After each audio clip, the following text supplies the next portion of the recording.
Okay, so my For You page is blowing up with all these different clips with Nala. And if you don't know who Nala is, she's a person that was a part of the OF community and has left that promiscuous lifestyle and decided to give her life to Christ.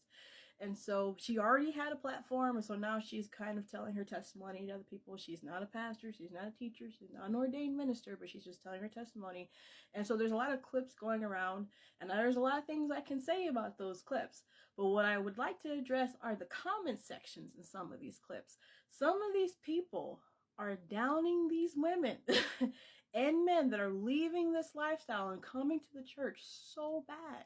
They're completely discouraging them. Like, some of them are saying, like, oh, well, they were run through and now, you know, because of they're tired of that life, they're trying to come back to God, but don't trust these people. And, you know, they'll still try to manipulate men, and they'll still try to do these things. And like there's this consistent trope of a woman who practiced whoredom and is now in the church. Like, it's a consistent thing, and blah, blah, blah, blah, blah. And if you are one of these women, what I want to say to you is, do not allow these people to discourage your walk with Christ. Because I see some of you guys saying, well, this is why we don't want to go to church, or this is why we didn't want to deal with Christians, and so on and so forth. People are going to judge you no matter where you are. They're going to judge. People are going to judge you at your job. They're going to judge you at school. They're going to judge you on the street. And unfortunately, some of those people that do that harshly will come to church sometimes.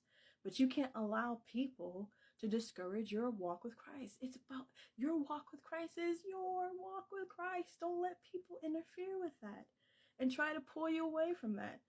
It's the same trick the enemy's been trying to pull ever since the garden, trying to get you away from God. So yes, these people are talking about you, but Jesus died for you. He died for you. He died for you. And that's who you need to focus on. Focus on Christ. Find you some good teachers, some good preachers, a good church that teaches the word from Genesis to Revelation that you can sit under, that you can learn from, and you can apply these things to your life so you can walk in the Spirit and avoid the flesh and be the woman of God that God has called you to be. And people are going to talk about you. I grew up in church my whole life and I've been saved practically my whole life, and I've never practiced bedroom activities. I always believed that that's something for marriage, and I never got married. So I am a 38-year-old virgin, which I've given this testimony many times. But I'm a 38-year-old virgin, and people talk about me. They talk about me too. So it doesn't matter what choices you make, people are going to talk about you. But don't allow that to interfere or stop or hinder you getting closer to God. You just get closer to God. Learn His Word. And His Word is such a beautiful thing. It amazes me that after all these years, I can still read His Word and find something new that applies to me. There's so much encouragement in the Word. You'll find conversations, you'll find stories, things, poems that will apply to your life of what you're going through in the moment and can speak to you on a level that another human being couldn't. So be encouraged.